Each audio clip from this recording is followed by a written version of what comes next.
So, morning, everyone, and welcome. My name is Sammy. I am the Events and Education Coordinator at Goosefoot. So, I get to teach these workshops. I get to do whatever I can to help our local businesses through this time. I run a lot of our online presences, and I've been doing these online workshops for about a week and a half now. So, uh, if you are not familiar with a webinar on Zoom, it's a little different than a regular meeting. I cannot hear or see you, so the only way you can communicate with me is by using the chat or the Q&A function. So feel free to chat at any point in time. As I have here on the screen, remember to switch your to all panelists and attendees so that everyone can see your chat, not just me. Feel free to talk to each other, give advice. As far as the Q&A function goes, you can put your questions in either the chat or in Q&A. Question and answer just gives me a little pop-up that there is a question. I will do my best to answer every question that comes up. So please feel free to ask away if you have any questions at all. So I'm going to go ahead and get started. Online video is incredibly important in today's society. Even before all of this started happening, video was the highest used, the highest interacted type of content you could find online. Social media is really pushing for more people to put up video. People spend a lot of time each day watching video on Facebook, on YouTube, on a lot of different platforms. And yet very few small businesses use it as a tool to help them reach their customers or even new people. It's not as difficult as you might fear it is. So today we're going to look at how you can very easily use video in your own business. And I'm going to give you some more tools so that you can go out and hopefully do it and start posting your videos. So this is just a quick overview of what we're talking about. I am at this point kind of assuming you have never done video at all, but if you have, awesome. Please make sure you share your experiences or your expertise in the chat. But let's go ahead. So first off, I want to look at what's stopping you from making video. You no longer don't have the access. Most of us have a phone in our house that takes pretty good video. So the biggest thing that's stopping most people from getting into video is fear. You're afraid of the equipment. It terrifies you. You don't think you have the technical skill to do it. You're afraid of the execution, that you're going to look silly, or that you don't have any ideas. You're afraid of, you have your own insecurities, that you don't look good on camera, that nobody cares what you think. But I'm going to tell you, all of these are completely, you can get past all of them. So let's look at some tools that might help you. First off is the equipment. I put this first because I feel like this is what most people jump to when they say, oh, I couldn't do video because I don't have the equipment and it's so expensive. That's not a good excuse anymore. All you need to do to start making video is natural lighting and a smartphone, which we have in abundance, especially this week. Weather's been beautiful. The light is fantastic. And like, as I said earlier, pretty much all of you have some sort of smartphone or a tablet or something that has a camera on it. You do not have to get professional studio level video to post online. That's not what people are expecting. It looks very corporate and fake. You actually have a lot more success being relatable, being on a more even level with everyone else, and just posting the video you can get with the equipment you have. Especially if you have a phone or a tablet that was purchased within the last 5 years, those cameras are more than good enough to create the quality of video you would need for your business. A quiet environment is best. Obviously, as you can see, my house is very quiet. I know not all of you have that luxury, but it is why you will see not a lot of videos are filmed outside. As beautiful as the outdoors is, it's very difficult to control the noise level. Cars can go by at any time. A bird could perch in the tree above you and just start shrieking. The wind could even blow. When I first started filming video, I thought, my bedroom is boring. This is not an interesting backdrop. So I'm going to go outside. And at the time I was living in Oak Harbor. So I went to Deception Pass because what could be prettier? And I filmed some fun videos. And then I went home to edit them a little bit. And none of them were usable because the wind was rubbing up against my microphone the entire time I was talking. And you couldn't hear me over the wind. It didn't sound that windy while I was out there, but cameras are a lot more sensitive than your ears are, and they're not quite as good at filtering out sound. So a quiet environment is best. If you live in a house with a lot of kids, a lot of other people, and you don't have the chance to just shut yourself in a room somewhere for the time it takes for you to film, a great little cheat is film it in your car. Cars are phenomenal with the acoustics, some of the best sound you will ever get without actually building a professional sound studio. And also the natural lighting, it's going to be your best lighting you will ever find in your life. That's why there are so many car selfies and car videos out there on the internet, because of the way cars are structured, the way the light comes in through the windows, you will look fantastic. So if you really need to film a video and you just cannot find quiet place in your house, don't be afraid to take it to the car. You are not the only one that would be filming there. Also, another place that is open for you right now that you might not think of is your business. If you have a physical storefront, it might be closed right now due to the current situation. That doesn't mean you can't go into your business and film your video there. That's a familiar environment that you probably spend a lot of your time in. It might naturally relax you, but also it might be a nice familiar space for your customers to see you in because they're used to seeing you there in your business. So don't be afraid to go on down to your business or your office and sit in there and record. As far as equipment, you can upgrade your equipment as you grow. Over the years, I've been doing this. Like I said, I started out filming on my camera, which wasn't even this one. It was an even lower quality smartphone. And over the years, I've gotten a better webcam. I've gotten a better microphone. I did not buy that all at once. Going out and buying a bunch of super fancy equipment when you're just getting started is a very poor investment.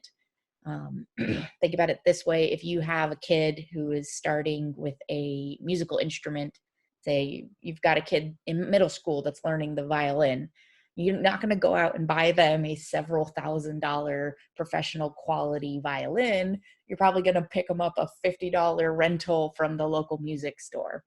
It's the same thing with you.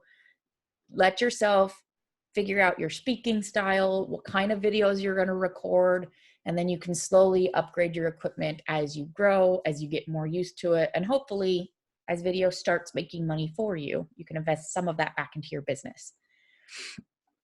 Lenore said, I filmed my videos in my office. I wanted to give potential clients the feeling of what it would be like to meet with me. Exactly. It opens up that space where you would regularly be anyway and helps create that level of familiarity. And she also said, I'm a filmmaker and I actually made videos on my laptop with the laptop camera and microphone. Exactly. If you have a laptop, which I do as my second screen over here, this laptop was actually what I started filming the videos I put up on my YouTube channel first. I used the built-in mic and the built-in camera, and it made perfectly fine videos to go up online. So you do not have to go out and buy a bunch of new equipment in order to get into video. You can definitely start with whatever you have in the house. So some technical tips. Do not fear editing. Editing, I'm going to be honest, is probably the scariest part of making video, but it doesn't have to be. I get nervous editing because I am trying to teach myself a really robust editing software. You don't have to start there. First off, mistakes make you look human. If you missay something as you're talking, you do not have to start over and get a fresh take. You can just go, oh, excuse me, I meant this, and keep talking. Because think about it in real life, when you are talking to somebody, a customer, a client, you can't just end the cut talking to them and try again. You just have to push through it. Video can be the same way, and it doesn't make you look bad. It just makes you look human. Last night at the start of the webinar for Intro to Facebook, I was trying to fiddle with my lighting because I got distracted and didn't do it ahead of time. And I accidentally unplugged my entire CPU. That panicked me a little bit, but I couldn't just go online and erase it from everyone's memory who was in the workshop. I just had to get back up online, apologize, and continue with the workshop. So mistakes aren't a bad thing. They just make you look more human and relatable, which is a good thing on online video. Nobody wants to watch video made by a robot. If you really don't like mistakes, or if they're really big, something glaringly obvious, say you paused for way too long and you're too afraid to get into editing, you can just refilm it until you get a take that you like all in one take, and then you just post that video. Or there are a lot of very easy to use mobile video editing apps. I think that one of the most popular ones for iOS is iMovie, if you have a tablet or iPhone. Cyberlink is a really popular one for Android. But honestly, if you just search video editing in your whatever app store you have, you'll probably find some really highly rated ones. Play around with different ones, see what makes the most sense to you and what's the easiest. But they will enable you to not only cut up your footage and put it back together in one piece, but they'll let you do effects and filters and transitions. So there's a lot of really fun stuff out there. A lot of it is free. A lot of it is very low cost. So go ahead and explore. And also, if you're worried about video editing, this is the last one that I'm doing. You can use lynda.com, which is free if you access it through the library. And I will show you that towards the end of the workshop. But they have a lot of videos on editing. I'm actually training myself with their one on Adobe's video editing program, Premiere. Adobe Premiere is the one I'm using. It is a very big and hefty program. It terrifies me every time I open it. So I constantly have the lynda.com video here so that I can look and go back and forth and do it right. But there's a lot of resources out there to help you with the technical side of it. You don't have to get so worried and fixated on that. So next up is some execution tips. You might be like, what do I even talk about? I'll tell you this, almost everyone knows significantly less about your business than you do, because you do it every day, you live it. So people are interested in what you have to know. They want to know how you source the products you pick. They want to know what you focus on when you're bringing products into your business or new services. They want to know the knowledge that you have. And some people might be afraid of giving it away for free. That doesn't hurt your business. That really just shows how confident and knowledgeable you are. There's always more to learn from somebody. So don't be afraid to let people know how you run your business, how you think, share your expertise. That's some really good content. People also really love to see how the sausage is made. They like the behind the scenes content. What goes into your day? What goes into, who you are as a person? What goes into how you run your business? How do you make your decisions? What's really important to you? You can make videos talking about that, absolutely. If you're really worried about what you're going to say, you can prepare an outline or some notes in advance. I use these slides a lot as an outline so that I can make sure I hit all the important points, but I do not read from them because you can read yourself. It's very important to not over rehearse. If you over rehearse, you end up sounding really stiff and stodgy and not appealing or inviting at all. So practice for how much you need to practice, but do not do it over and over and over again until you have a set script memorized, because you're going to come off as very stiff and robotic and not appealing. Make sure if you're really stuck on what you could possibly talk about, ask your customers what they've always wondered. Do they want to know why you picked the name you picked, or what it is behind the colors that your logo is, or how you pick this product or that, or why you're open the hours you are? Whatever, ask them what they've always wanted to know. My salon is doing this currently. She's doing some great short online videos that she's posting daily. And she actually made a post on Monday saying, hey, what do you guys want to know? Do you want to know how to get more body? Do you want to know how to take care of your nails while the salons are closed right now?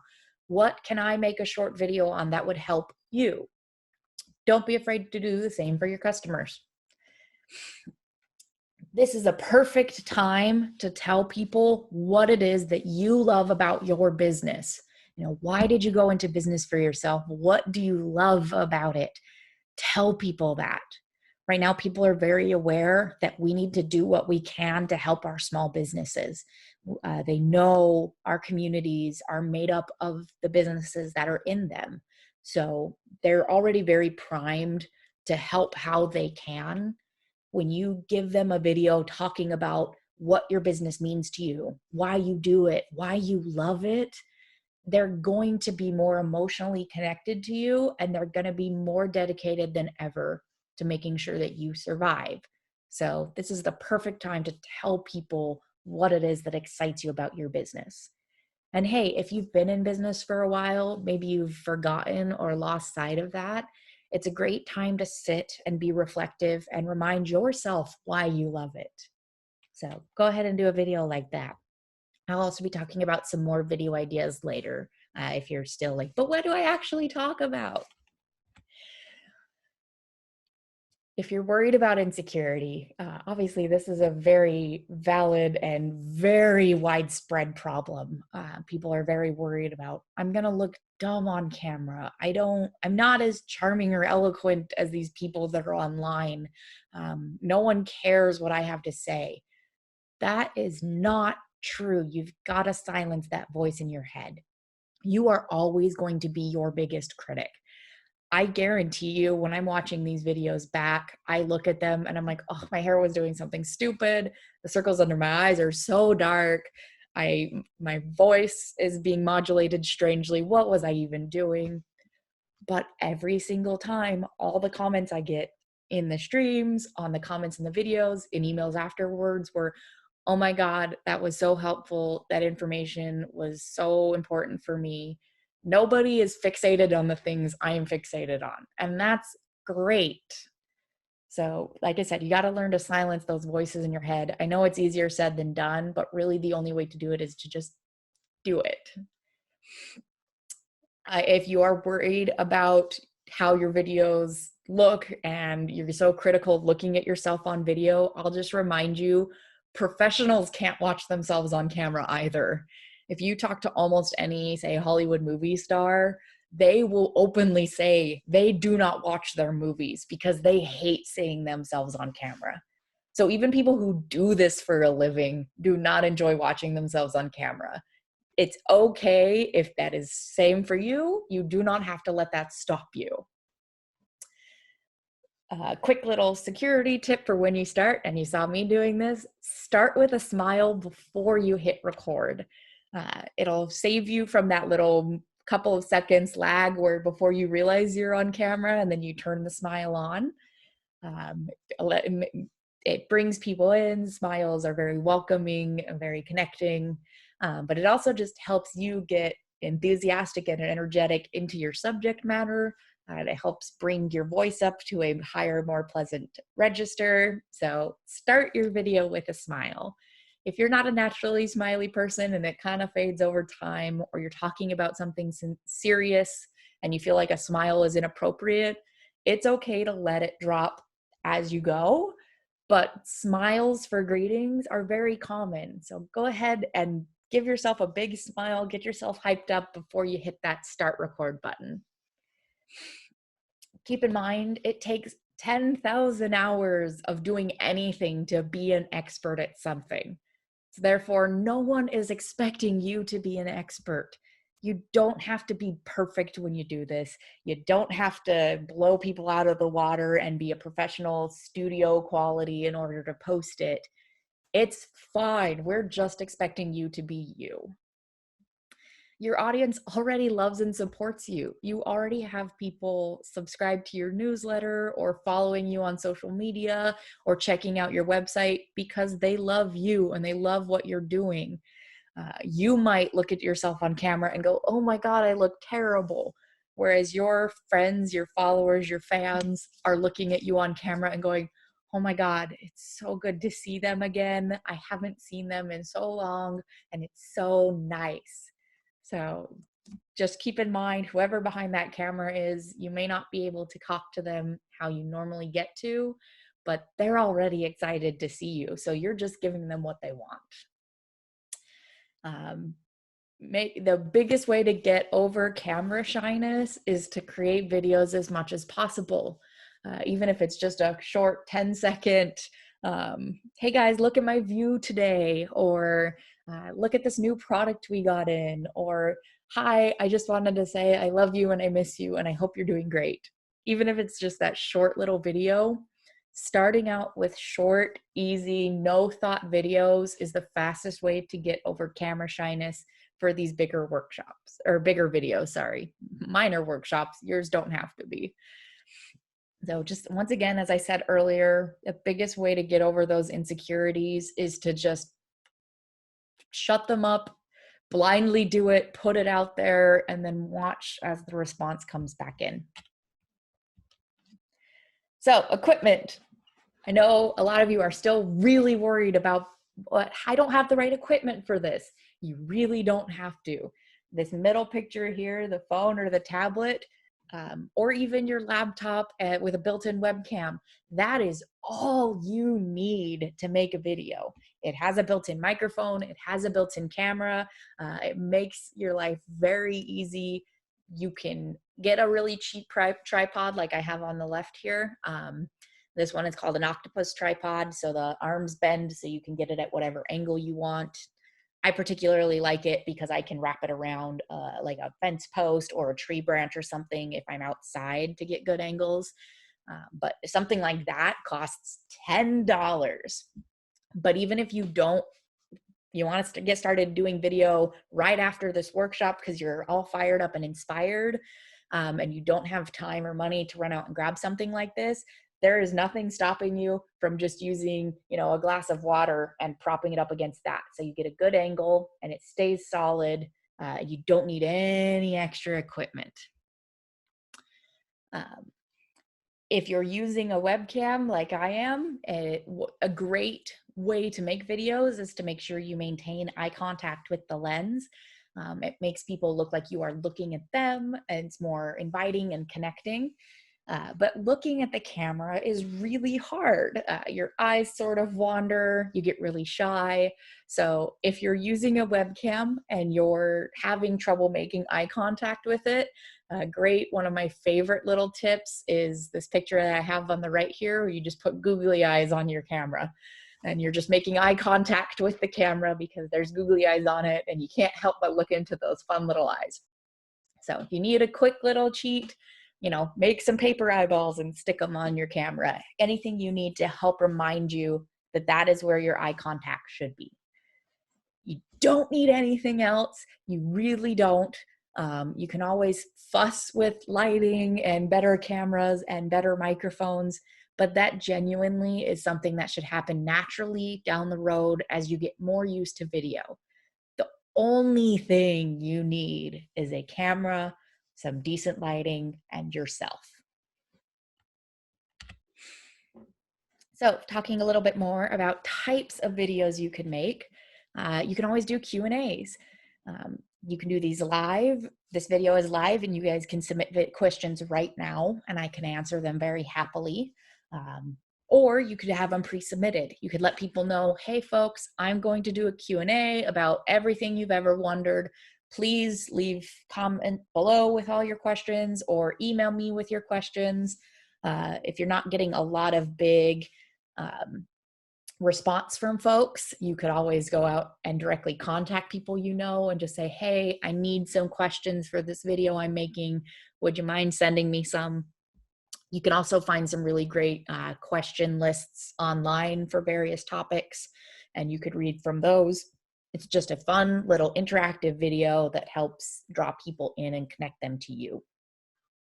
You could do virtual business tours. So you're just taking your camera. All you're doing is just guiding people through your space, showing them the entryway, showing them the outside, showing them how things are set up and where they can go. You can verbally talk them through the space and explain why you made the choices you did or what's cool about the things you're showing them. Or you can just put on some music and walk them through the space and let them see for themselves. Totally up to you. And those virtual business tours are great. One right now when people can't get out and go explore your shop because everybody's very bored at home and it gives them a chance to go. But even outside of this, those virtual business tours are great to put on Facebook or on Google, on your Google profile, so that when your business comes up for someone, they can see that walkthrough for your shop. And so they automatically feel more connected, more knowledgeable, and more involved. You could do advisory videos. This video right now is an advisory video. I am walking you guys through on a subject I'm pretty knowledgeable about. As I said earlier, you all have something in your business that you are more knowledgeable about than somebody else. You might not think it. You might be like, I don't know anything, but that's not true. Through virtue of running your business, you know something, whether it's about how you pick the better quality fabric, or where do you go to get the best hikes, or how do I know this thing about myself. You all have experience on something. Advisory videos are great ways to, as we talked about earlier, show people that you are an expert in the subject matter and they should trust your opinion and they should want to do business with you. But it's also a great tie-in to get people to come back and look at your other stuff as well. The vast majority of people search, when they're actively searching out videos, they're looking for how-tos on some subject matter. Doing research for this workshop, I did try to go out and find some good how-to videos, and I found a pretty good account. But I also found some walkthroughs of businesses. So don't be afraid to talk about your subject matter. This class is going to be 45 minutes to an hour. Yours does not. Your subject matter, your advisory video could be 5 minutes. It could be 3 minutes. You can keep it as short as you need to, but you all have something that you're more knowledgeable about. Don't be afraid to share it. You can also make testimonial videos. So these videos are actually made by other people. They are your customers or your clients.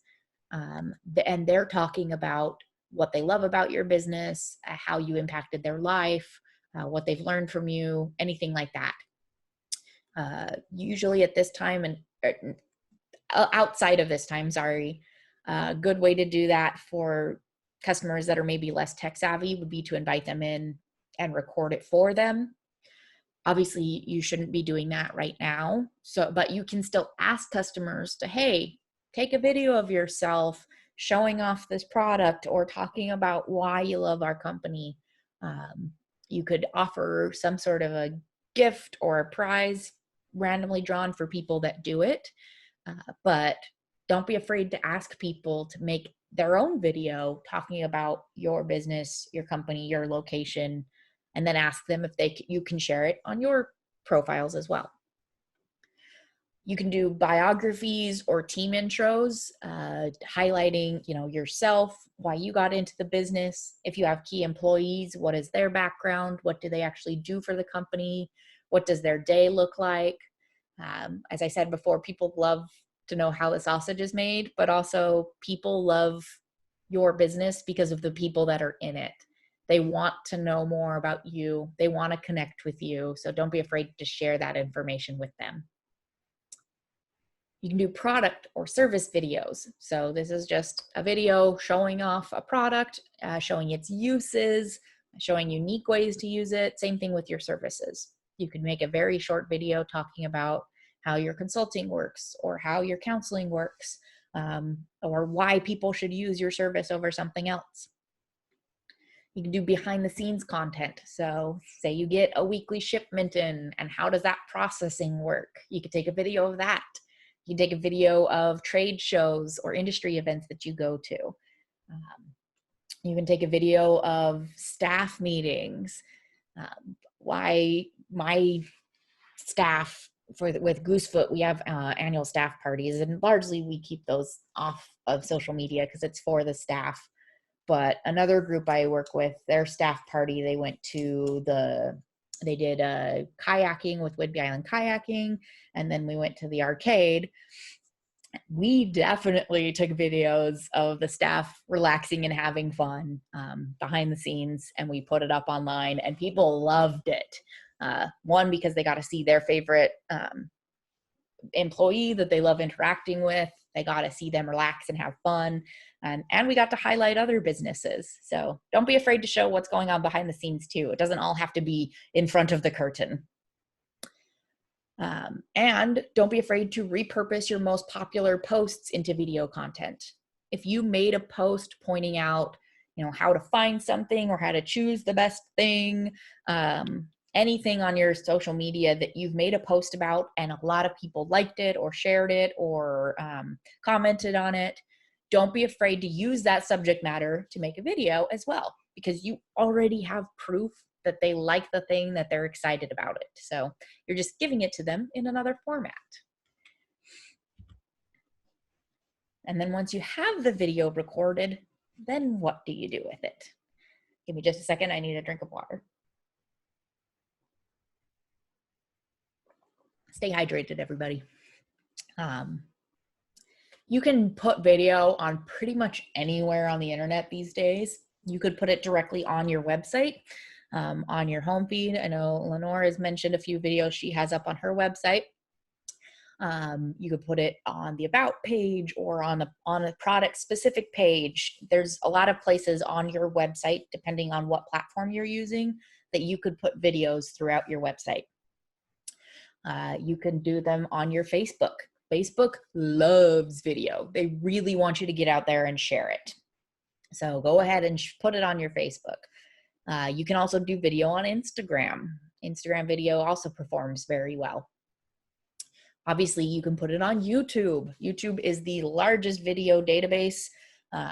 Millions of hours of video is put up on YouTube every single day. I record these workshops and I put them up on YouTube when I'm done. So don't be afraid to use YouTube. It's very easy to put YouTube videos up on any of these platforms I've talked about so far.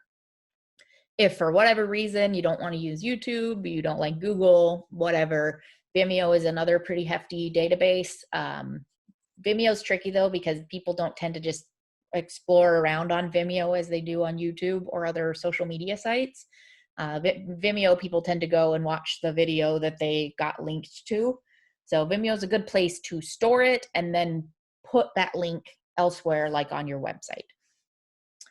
You could also send videos directly to customers in emails. Don't be afraid to include video content in your newsletters that go out, or in Messenger or anywhere really. You can also do live videos. Pretty much every platform I've talked about so far offers live video. You can absolutely navigate to that site, click live, and boom, you're live. I'm live right now on this video. Obviously, you guys can ask me for questions. Live video is kind of scary. There's always some fun little hiccups, like I talked about last night. I knocked my whole system down right at the beginning of the video, but it's so authentic and it's so fun and it's engaging because people can really connect to each other. So live video can be scary, but it is a really big traffic driver.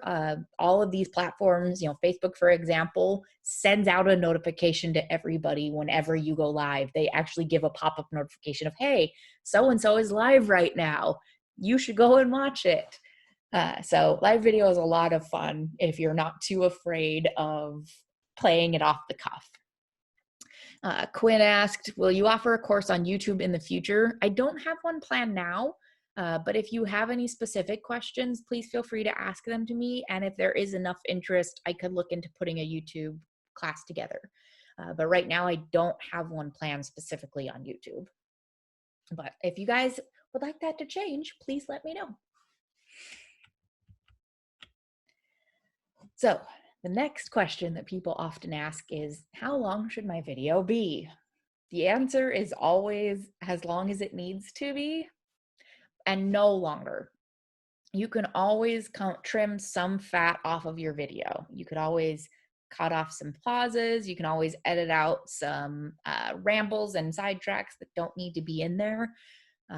But don't artificially lower yourself to a smaller window of time just to get it within a certain window. If you have more to say, it's okay to go longer than any of the recommended times. But to be honest, most of the time you could scale it back and make it a little shorter if you needed to. These crash courses are my attempt to scale back because usually my workshops are 2 hours. So I was like, let's see how we can cover the subject matter in 45 minutes or less. Sometimes I'm successful, sometimes I'm not, but I have some suggested times here. These are not hard and fast. You could upload shorter videos, you could go longer. Most of them provide the capacity to do longer than the suggested time. So as long as your video is as long as it needs to be, that's all it needs. So, and it also depends on what platform you're putting the video up on. Facebook, that sweet spot seems to be between 15 seconds and 3 minutes. So that is a pretty short amount of time. Most people watch Facebook videos with the sound off. So your content, if you're going to be putting the video up on Facebook, needs to be interesting and engaging within the first 3 seconds of the video, or they continue scrolling. And it needs to work without sound because most people are looking down their feed very quickly, and they're looking out when they're out and about or around other people or doing other things. So the sound is not automatically on.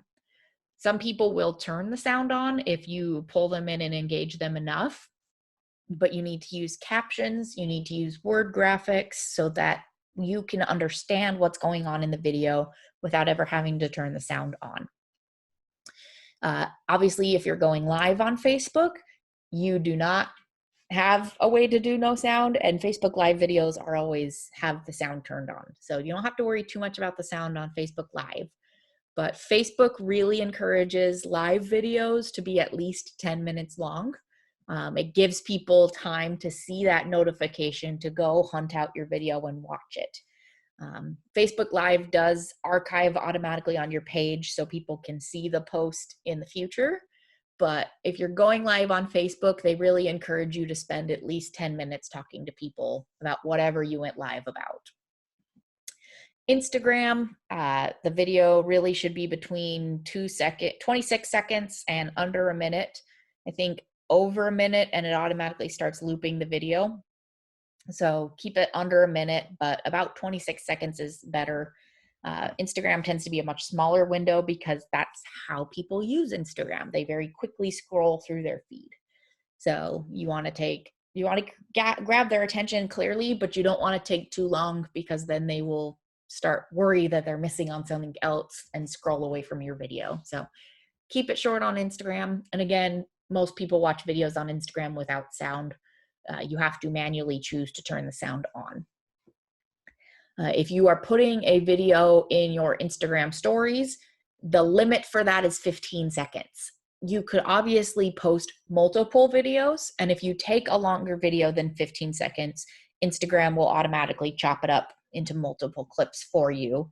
But just be aware that those stories are a 15-second limit, and it moves on. So keep Instagram stories very short.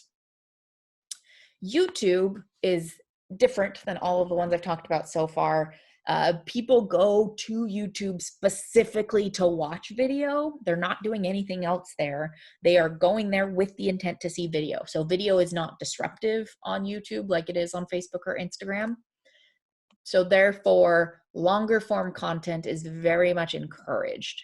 YouTube rewards content that is at least 6 minutes long. So 6 to 8 minutes for a video is highly encouraged. It's definitely for the longer form content. As you see, if you go check out our Goosefoot channel, all of our videos are at least 30 minutes long, because that's how long these workshops are. But YouTube is really meant for the longer form videos. So if your content is longer form, YouTube is something you're going to want to look into. And the vast majority of users watch YouTube with the sound on, so you don't have to worry too much about captions or infographics. So how do you use video to replace the in-store environment that you've currently lost due to current circumstances? One idea is maybe doing a digital trunk show. Even before all of this started happening, I had somebody who came to a few of my workshops, and this was how she ran her business, was digital trunk shows. So how that works is she used Instagram primarily, but you could obviously use Facebook or anything that you're familiar with. She would advertise for the week leading up to it. Hey folks, on Saturday from 1 to 2, I will be having a trunk show. Please join me. And we'll be showing off these specific items. Her business was very dependent on items that you could see in order to buy. She sold precious gems.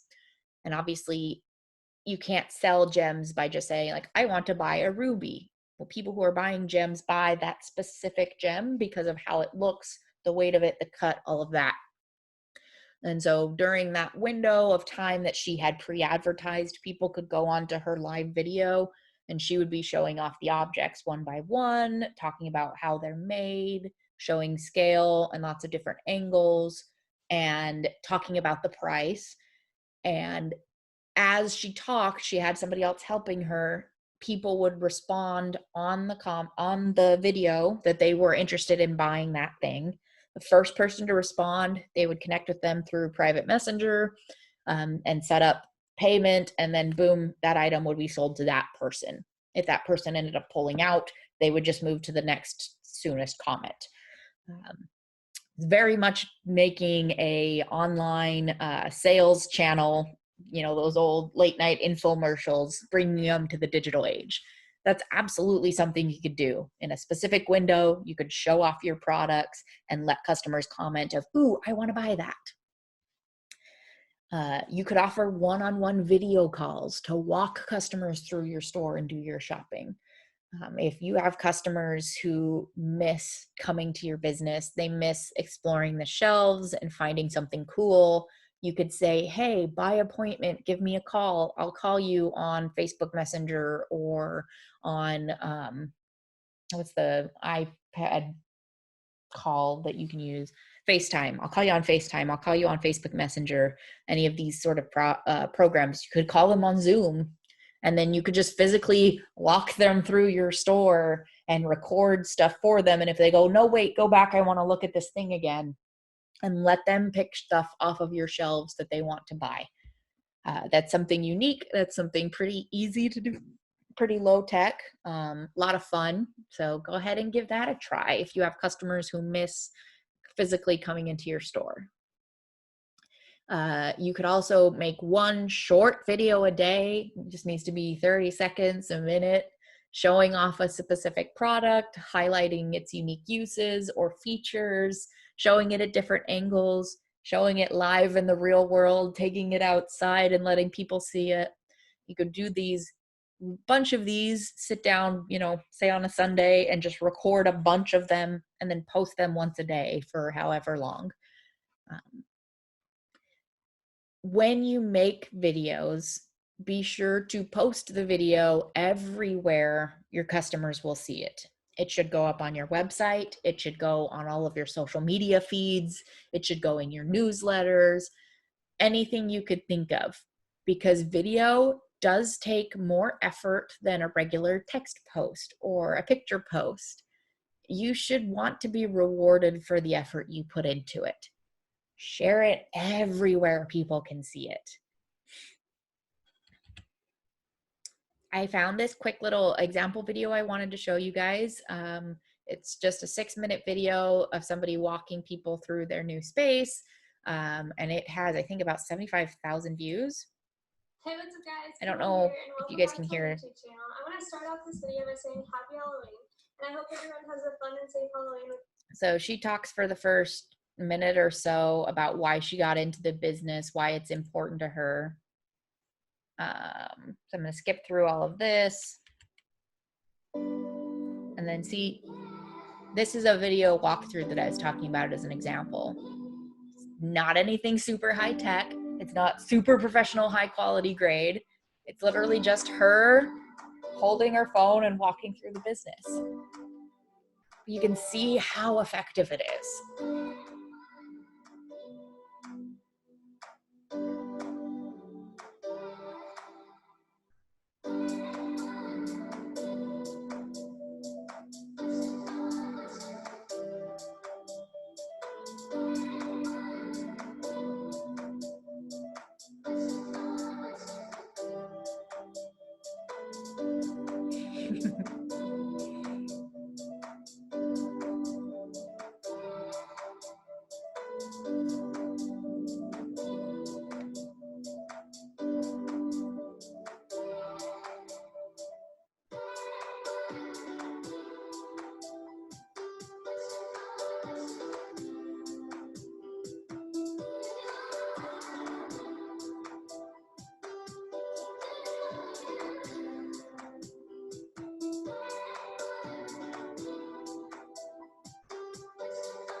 So Nancy asked, how are they doing the music? Is it just playing on the phone? No, I can tell due to the quality of the music and how consistent it is despite the cuts in the shot that she overlaid the music afterwards.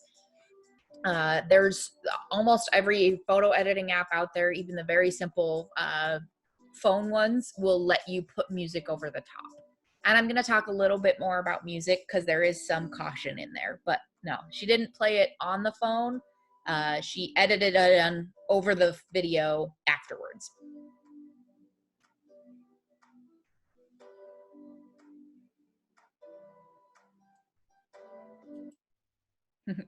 As you can see, super simple, wasn't anything super high tech. She has a slightly nicer camera in here, you can see. But you could film this level of quality genuinely just on your phone walking through the space. So you don't need super fancy equipment. You just need to not be afraid and to just walk through the space. So some tools out there that exist, I keep mentioning there's so many good tools out there. Shopify has a really great guide to making videos. It's very easy and understandable. And yes, I will be sending this slide deck out after this workshop, so you can all click on these links as well, so that you don't have to try to frantically type them into your browser as I'm talking. But Shopify's guide just walks you through, you know, storyboarding your idea, making sure your environment is good to go, what kind of equipment you can use, all of the fun stuff. If you want to get into a little more focused technical aspects, as I mentioned before, lynda.com is a tool that I use to teach myself a lot of software programs. If you go straight to lynda.com, it does cost you money, but if you go through the access provided by our local library, all you have to do is log in with your library card and you get absolutely free access because they've already paid it for you. This link that I've put up here is the easiest way to do it. Again, I promise I will send out the slide deck so you can just click the links, but you can also just find it on the library's website. About halfway down this specific page that I've linked to is that link to lynda.com. I'll actually pull it up and show you. Let's go to snow-isle.org/research/business-finance. And then, as I said, about these all are in alphabetical order. So about halfway down the page is lynda.com. You log in with your library card. And then as you can see under library, they have almost every subject matter you could ever expect to know.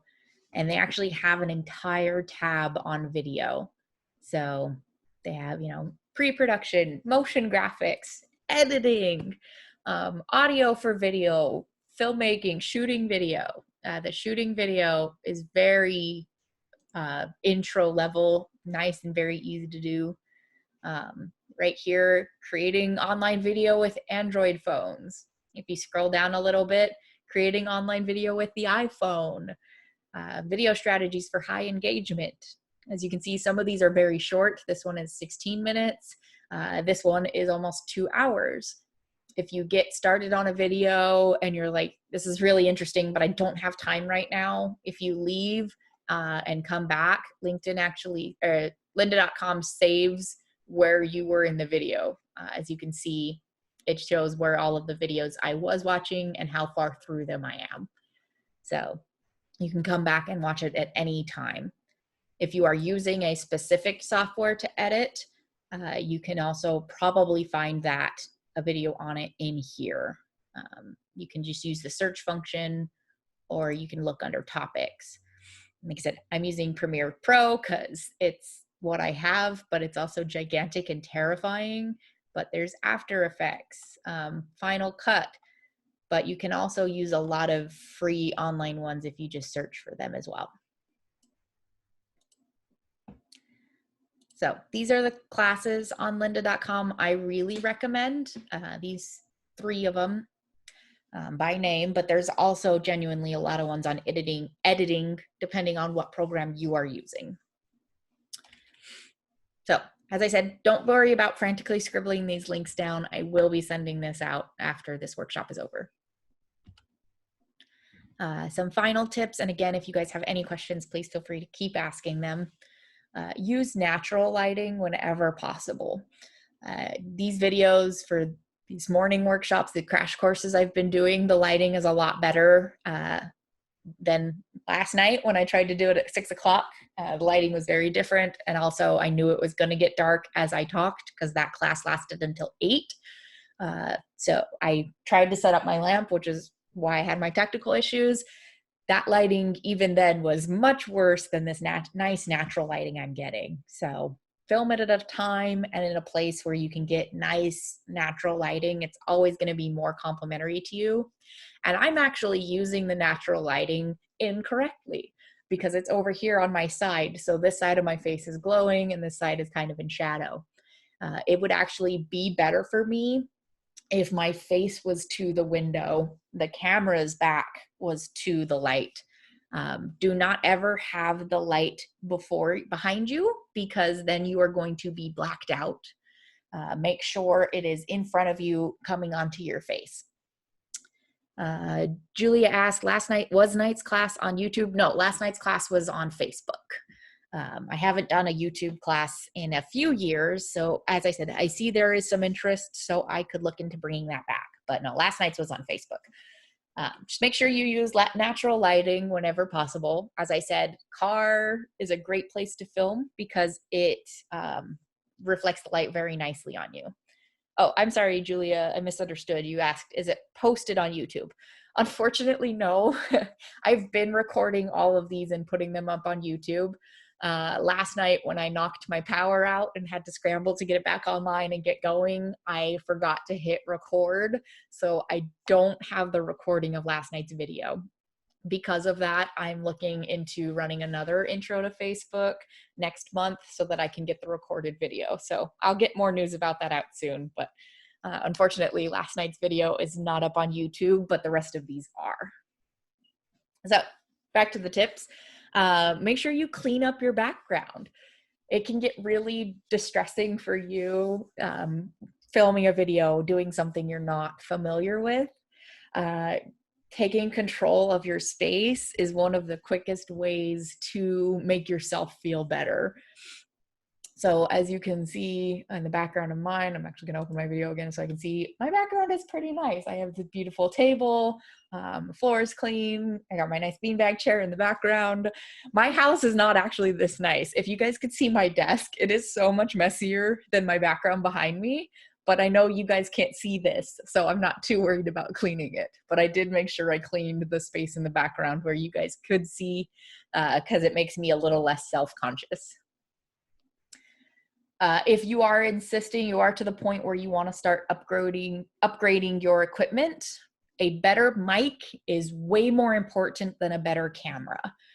You can get pretty good quality video from your camera that you have built into your laptop or your tablet or your phone. Unfortunately, their mics are not always the greatest.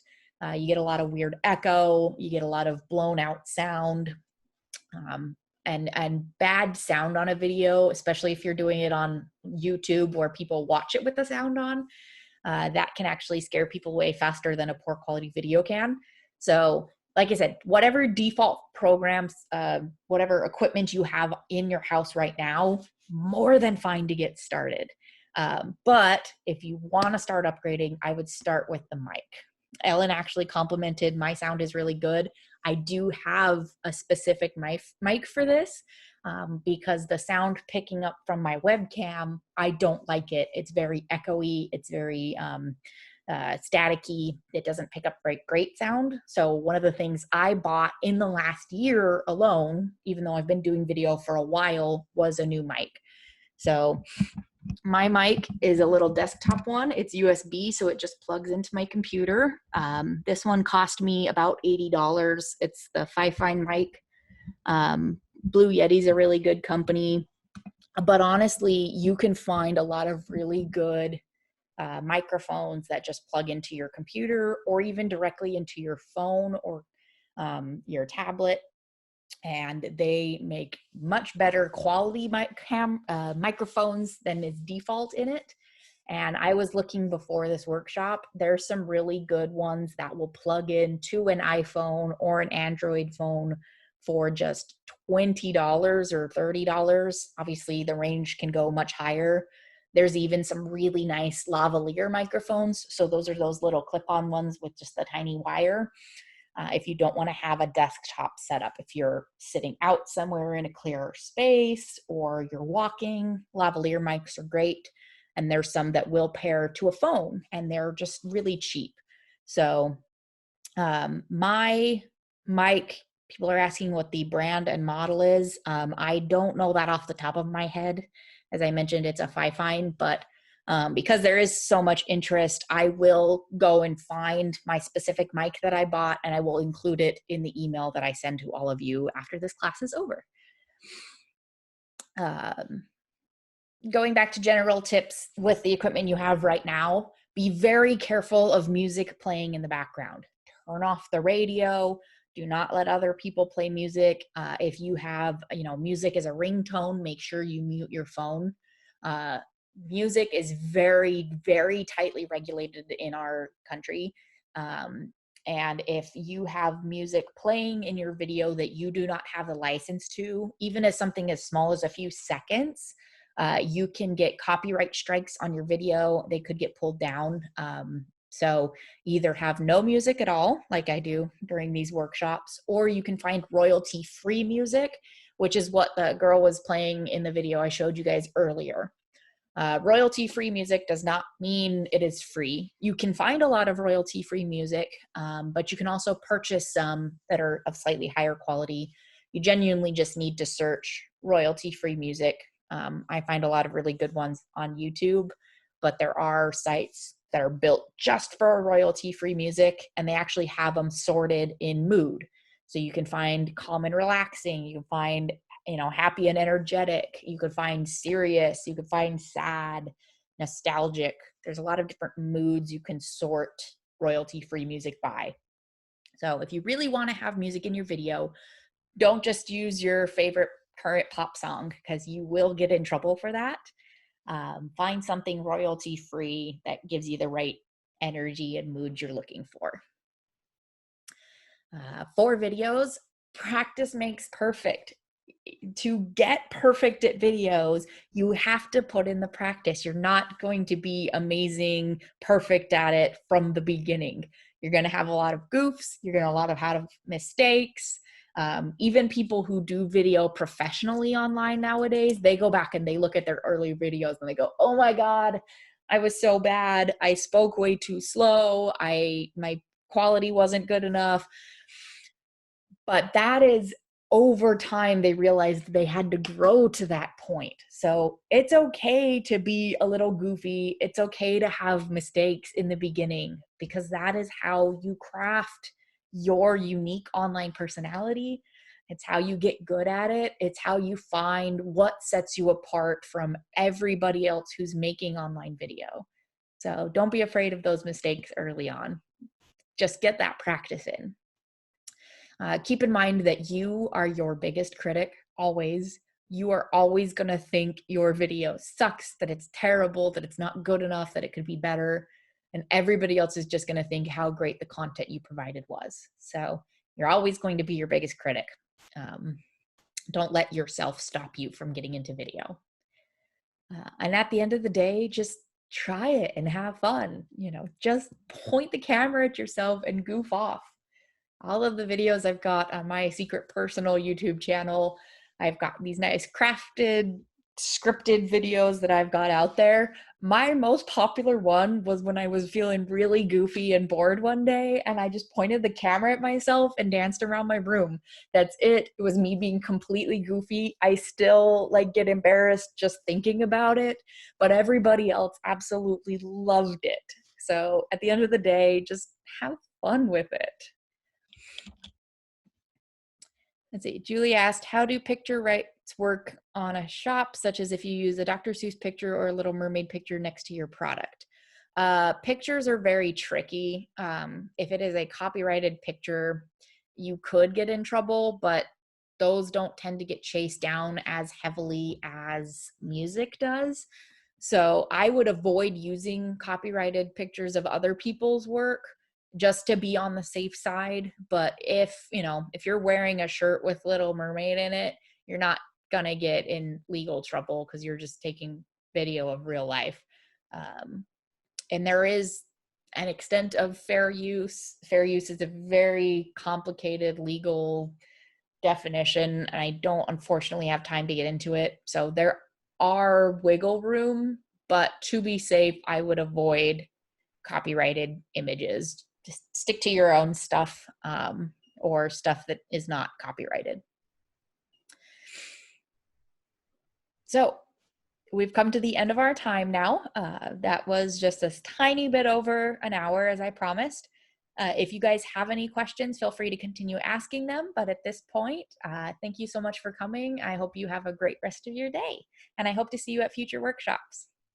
Thank you, guys.